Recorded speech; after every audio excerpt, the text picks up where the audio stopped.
How's it going, guys? Sir Teapot here. Today we're doing some more STGU, which is Sir Teapot's gaming update, and this week is the week of July the 29th, and this is STGU number 24. And we're going to be covering all the upcoming games for this week, all the biggest news from last week that you may have missed, and all the little bits I like to put in between. So we're going to be starting off with the upcoming games, and we're going to start off with games coming out today actually. We have got Blackout Club coming out for the PC, PS4 and Xbox One.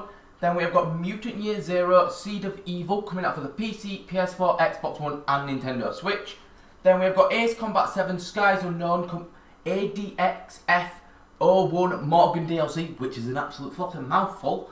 And that comes out on the Xbox One, Switch, PS4 and PC. And then we have got Crystal Defense coming out on PC. And then on August the 1st, we have got the Fortnite Season 10, but I thought I'd let everyone know anyway, so you know. Coming out for PC, PS4, Xbox One and Nintendo Switch. And then August the 2nd, we have got Drowning coming out for the PC. And then we've got Madden 20 coming out for the PC, PS4 and Xbox One. Moving on to the little bits I like to put in between, so we're going to start off with the upcoming game to play, which is going to be the Blackout Club, which is an actually rather interesting game when I actually looked at it. I really actually like the look of it. It looks like what I've read is a 4-player co-op game, and it's like a horror kind of style game where you've got to survive and obviously get through the mission, and there's a monster chasing you that you can only see with your eyes closed. But it looks a lot more in depth than I'm putting it forward. And a child was missing, and everyone when they go to sleep on a night, they sleepwalk about, and one of the children went missing when this happened, and everyone in town doesn't seem to care, act like it's normal and stuff like that. So the kids make the Blackout Club, and then they try and work out what's going on and stuff like that, and they get chased by this monster of some kind, and that you're playing as those children in the group. And it actually was a lot of fun, so I recommend you check it out. I'm going to probably check it out at some point as well, and I'm probably either going to put it on YouTube or I'm probably going to stream it as per usual. Moving on from that, we've got the achievement to achieve, and we're going back to a game that I haven't streamed or played in a while. Oh, actually no, I streamed about a week ago or so, but I've been playing it a lot recently. It's Forza Horizon 4, and it is going to be the achievement called the Nosy Cartographer, and it is to drive down every road in Britain, which is quite a hard achievement. I've actually done it myself because I got a bit addicted to the game and stuff like that. It was actually a lot of fun to try and do this achievement actually.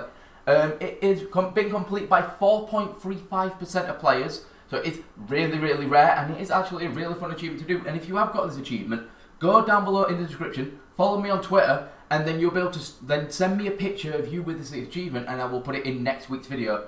Moving on from that, we have got the Game Pass game to play, which is a game that came out either last week or week before Game Pass, is Dead Rising 4, which is going back to the original map of Dead Rising, and you're also playing as Frank West, which is the same guy from Dead Rising, but he's a bit older, and you also have the new styles of weapons and stuff like that. It is coming out for the Xbox One on Game Pass, obviously on the Xbox One, and then the one on PC as well.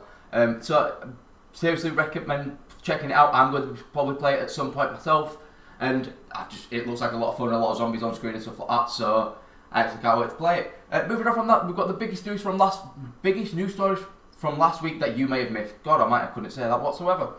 So we're going to start off with the new Plants vs Zombies is going to be a shooter. So there was a Plants vs Zombies like that not too long ago, and it actually was a lot of fun. I actually enjoyed it myself. I can't remember what it was called exactly, but it came out 4 or 5 years ago, something like that. So I'm very excited to actually see a new one, and it actually should be a lot of fun. Moving on from that, we have got the very sad news actually. This was very unfortunate. A Street Fighter Pro called Byron McIntosh, also known as Crucial B, which was his professional name, sadly passed away at a tournament after having a stroke. There is no confirmation of what he exactly died from. Not stroke, sorry, a seizure. I do apologise, I said stroke, I meant seizure then. He went to the bathroom from a report, and someone found him having a seizure in the bathroom, and he was rushed to hospital, and sadly he passed away either on scene or on his way to hospital. I'm not sure exactly what it was. But it is rather unfortunate. It is sad to see. There's been massive statements. I believe they're even raising money and stuff like that for him, for his funeral and his family and stuff like that as well. So it's very good to see. And they also Street Fighter themselves and Capcom themselves, so all of them made statements and stuff like that. So it's very nice to see the community coming together to help everyone out and stuff like that. Moving on from that as well, we have got FaZe Clan, a female player, and she is only 13 years old, which is rather crazy to be fair, because I'm pretty sure it's the youngest ever signed professional player in the world, but I'm not 100% sure on that, don't hold me to that. But that is FaZe Clan's first ever female player they've ever signed, which is rather incredible. And they made a statement saying they were holding off for a while for it, for certain reasons. I don't know why. They just said they wanted to hold off for a while about it. So eventually, it's about time they actually signed a female. It is actually nice to see, and it's actually the right step, I believe, and it is a good timing for them, to be fair. They need a bit of good publicity after all the problems that they've had recently with the Tfue stuff. And next we have got Watch Dogs Legion will have 5 different stories. That means obviously there'll probably be a lot of different endings as well to those stories, so there'll either be 5 or there might be even 2 endings to each one, who knows. But that means there'll be different ways to actually do the game, so that means it has a lot of replayability, which makes it a lot more fun to go back and play. Which were a problem with Watch Dogs 1 and 2. It had very same kind of missions over and over and over again. It was very, very repetitive. So hopefully this gives it a bit more variety and actually gives people a chance to play their own type of way rather than making everyone play one specific way. So hopefully they actually do something good with this Ubisoft, and it might actually be a good game. And next up we have got Doom 1, 2 and 3 have now all come out on the Xbox One, PS4 and Nintendo Switch. They have, I think they launched on like the 16th, no it can't have been, it must have been like the 20th of July, something like that. Just out of nowhere, I didn't even know it was even coming out myself. I didn't even see this for the upcoming games or anything like that. It just came up out of nowhere. I think they just randomly dropped it, which is nice to see. So if you're a big Doom fan and you've been wanting them on your up-to-date consoles and stuff like that, or you've been wanting them on the PC, not the PC, sorry, Nintendo Switch, so you can take them on the go, get yourself up on the stores and stuff like that and get them downloaded, because I don't think they're actually too expensive either, which is really good. We have now got Ubisoft Studio IO Interactive says that they are wanting to make Hitman 3 the still episodic kind of style that Hitman 1 and 2 had, which is rather good because the style I think really works, and I believe it works for them as well. But with them saying that, which means they are basically confirming that they are working on Hitman 3 at some point, or they already are. It must be probably in early stages because they're still releasing stuff for Hitman 2.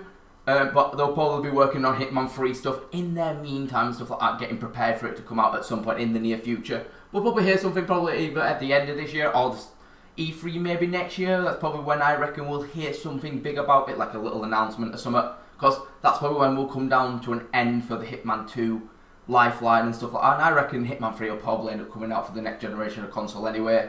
And I reckon it might even come out for this generation still as well. So they have both the best of both worlds, basically making double money in a sense, making both markets better in a sense. I don't know. I reckon that's how games should do it in future a little bit for like a good year or so. Still actually release consoles on both gens for at least a little bit longer. And the last bit of news that is for this week, we have got Fallout 76 First Vault will open on August the 20th. In which 4 players will only be able to raid it together. So I'm pretty sure it didn't mention if you could do it with less than 4 players, but I'm probably guess you'd be able to. But it is a maximum of 4 players to go raid it. So normally you can just go into a place all as one group in a big area. I'm pretty sure like a big group of like 8 can all go in one place together. But the vaults will be exclusive to just 4 players only, which is quite interesting to be fair, but at least we are actually getting a first ever raid in Fallout 76, so we're actually getting progress. It's taken long enough to actually open this vault or anything like that. I believe it's Vault 96, but I'm not 100% sure. It's in the 90s, I believe. I should have really wrote it down, but I can't actually remember what it was. Anyway guys, that's all the news for this week. I hope you enjoyed it as much as I did. If you did, make sure you leave a like and do subscribe, and if you do subscribe, you do become one of my loyal subjects. Also guys, do go down below in the description and follow me on Twitch, because I do stream near enough every day. I don't say every day because sometimes I do miss days, like yesterday I did miss a day. Also guys, yesterday I believe it was, yes, I uploaded my first ever story of Teapot. So after this, once this video is done, go check that out. There will be a little card probably somewhere like here now to watch that video, so seriously check it out. It was really fun to do, and let me know what you think, and let me know what you think of this as well in the comment section below. Anyway guys, I shall see you next time.